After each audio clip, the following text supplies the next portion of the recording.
ನಮಸ್ಕಾರ ಆತ್ಮೀಯ ಸ್ನೇಹಿತರೆ, ಫೋಟೋಶಾಪ್ದಲ್ಲಿ ಕನ್ನಡವನ್ನು ಹೇಗೆ ಟೈಪ್ ಮಾಡಬೇಕು ಅನ್ನೋದನ್ನು ಫೋಟೋಶಾಪ್ದಲ್ಲಿ ಕನ್ನಡ ಟೈಪ್ ಮಾಡಬೇಕಂತಂದರೆ ನುಡಿ 6.1 ಓಪನ್ ಮಾಡ್ಕೋಬೇಕು. ಯಾಕಂದರೆ ಹೈಯರ್ ವರ್ಷನ್ನದಲ್ಲಿರುವಂತಹ ಅಪ್ಲಿಕೇಶನ್ದಲ್ಲಿ ನಾವು ಕನ್ನಡವನ್ನು ಟೈಪ್ ಮಾಡಬೇಕು ಅಂತಂದರೆ ನಮಗೆ ನುಡಿ 6.1 ಅಪ್ಲಿಕೇಶನ್ ಬೇಕು. ಅದನ್ನು ನಾನು ಈಗ ನುಡಿ 6.1 ಓಪನ್ ಮಾಡ್ಕೊಂಡಿದ್ದೀನಿ. ಓಪನ್ ಮಾಡಿಕೊಂಡು ಅದನ್ನು ಮಿನಿಮೈಸ್ ಮಾಡ್ಕೋಬೇಕು. ಆವಾಗ ನುಡಿ 6.1 ನಾವು ಮಿನಿಮೈಸ್ ಮಾಡಿಕೊಂಡಾಗ ಇಲ್ಲಿ ಕನ್ನಡ ಟೈಪ್ ಮಾಡಲಿಕ್ಕೆ ಸರಳ ಆಕೈತಿ. ಈಗ ಕನ್ನಡನ ಫೋಟೋಶಾಪ್ದಲ್ಲಿ ಟೈಪ್ ಮಾಡೋಣ. ಈಗ ನೋಡ್ರಿ, ಕನ್ನಡ ಅಂತ ಟೈಪ್ ಮಾಡ್ತೀನಿ. ಕನ್ನಡ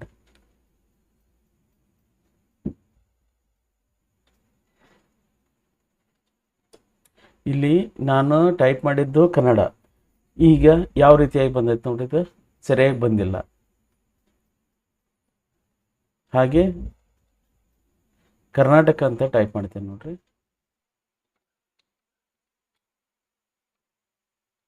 ಕರ್ನಾಟಕ, ಈಗ ಕರ್ನಾಟಕ ಅಂತ ಸರಿಯಾಗಿ ಟೈಪ್ ಆಗಿಲ್ಲ. ಈ ರೀತಿಯಾದ ಸಮಸ್ಯೆಯನ್ನು, ಪ್ರಾಬ್ಲಮನ್ನು ಹೇಗೆ ಫಿಕ್ಸ್ ಮಾಡಬೇಕು ಅನ್ನೋದನ್ನು ಈ ವಿಡಿಯೋದಲ್ಲಿ, ಕನ್ನಡವನ್ನು ಫೋಟೋಶಾಪ್ದಲ್ಲಿ ಸರಳವಾಗಿ ಮತ್ತು ಯಾವುದೇ ಸ್ಪೆಲ್ಲಿಂಗ್ ತಪ್ಪಿಲ್ದಂಗೆ ನಾವು ಟೈಪ್ ಮಾಡಬೇಕಾದ್ರೆ ಏನು ಮಾಡಬೇಕು ಅನ್ನೋದನ್ನು ನೋಡೋಣ. ಈಗ ಫೋಟೋಶಾಪ್ದಲ್ಲಿ ಒಂದು ಸೆಟ್ಟಿಂಗನ್ನು ಮಾಡ್ಕೋಬೇಕು ನಾವು. ಆ ಸೆಟ್ಟಿಂಗನ್ನು ಮಾಡ್ಕೋದ್ರಿಂದ ಏನಾಗ್ತೈತಿ, ಸರಿಯಾದ ರೀತಿಯಲ್ಲಿ ನಾವು ಕನ್ನಡವನ್ನು ಟೈಪ್ ಮಾಡ್ಕೋಬೋದು. ಅದಕ್ಕೆ ಏನು ಮಾಡಬೇಕು ಅಂತಂದರೆ, ಫೋಟೋಶಾಪ್ದಲ್ಲಿರುವಂಥ ಎಡಿಟ್ ಆಪ್ಷನ್ ಇದೆಯಲ್ಲ, ಅದನ್ನು ಕ್ಲಿಕ್ ಮಾಡಿ ಲಾಸ್ಟಿಗೆ ಪ್ರಿಫರೆನ್ಸ್ ಅಂತಿದೆ ನೋಡ್ರಿ, ಅದನ್ನು ಸಿಲೆಕ್ಟ್ ಮಾಡಿಕೊಂಡು ಇಲ್ಲಿ ಟೈಪ್ ಅಂತಿದೆ ನೋಡ್ರಿ, ಅದನ್ನು ಕ್ಲಿಕ್ ಮಾಡಿದಾಗ ಈ ರೀತಿ ಪಾಪಪ್ ಓಪನ್ ಆಕೈತಿ. ಓಪನ್ ಆಗಿಂದ ಇಲ್ಲಿ right side choose text engine option ಅಂತಿದೆ ಅಲ್ರಿ, ಯಾವ ಸಿಲೆಕ್ಟ್ ಆಗಿದೆ ನೋಡ್ರಿ, Latin and East Asian layout ಅಂತಿದೆ. ಅದನ್ನು ಚೇಂಜ್ ಮಾಡ್ಕೋಬೇಕು. ಎದಕ್ಕೆ? ವರ್ಡ್ ರೆಡಿ ಲೇಔಟ್ಗೆ ಚೇಂಜ್ ಮಾಡ್ಕೋಬೇಕು. ಈಗ ಸಿಲೆಕ್ಟ್ ಮಾಡಿಕೊಂಡೆ, ಓಕೆ ಕೊಟ್ಟೆ. ಓಕೆ ಕೊಟ್ಟಾದಮೇಲೆ ಅಪ್ಲಿಕೇಶನನ್ನು ಕ್ಲೋಸ್ ಮಾಡಿ ಓಪನ್ ಮಾಡಿಕೊಡ್ರಿ.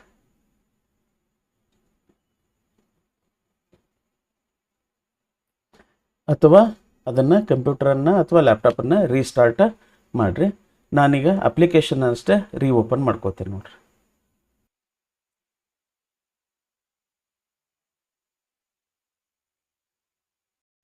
ಈಗ ಟೆಕ್ಸ್ಟಿಗೆ ಹೋಗೋಣ. ಟೆಕ್ಸ್ಟ್ ಸೆಲೆಕ್ಟ್ ಮಾಡಿಕೊಂಡು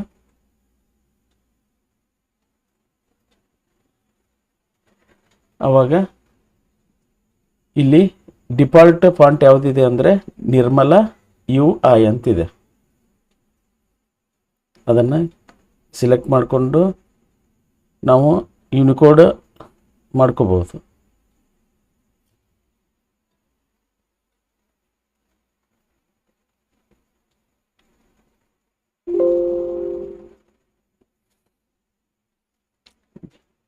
ಕನ್ನಡ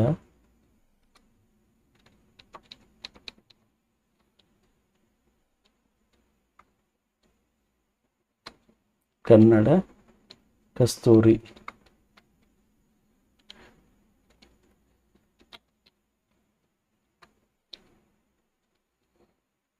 ಎಂಟರ್ ಕೊಡ್ರಿ. ಕರ್ನಾಟಕ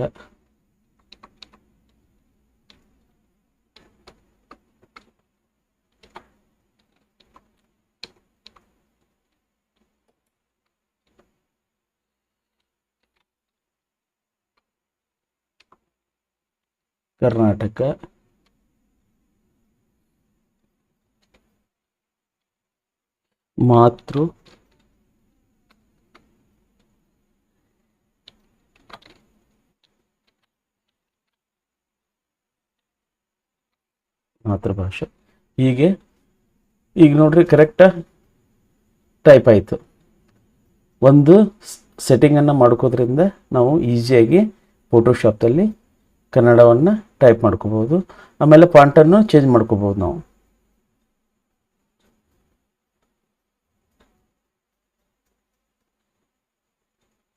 ಈ ರೀತಿಯಾಗಿ. ಗೊತ್ತಾಯ್ತಲ್ಲ ಸ್ನೇಹಿತರೆ, ಈ ವಿಡಿಯೋ ನಿಮ್ಗೆ ಇಷ್ಟ ಆದಲ್ಲಿ ಲೈಕ್ ಮಾಡಿ, ಶೇರ್ ಮಾಡಿ, ಸಬ್ಸ್ಕ್ರೈಬ್ ಆಗಿ ಅಂತ ಕೇಳ್ಕೊತಾ ಈ ವಿಡಿಯೋನ ಮುಗಿಸ್ತಾ ಇದ್ದೀನಿ. ಧನ್ಯವಾದಗಳು.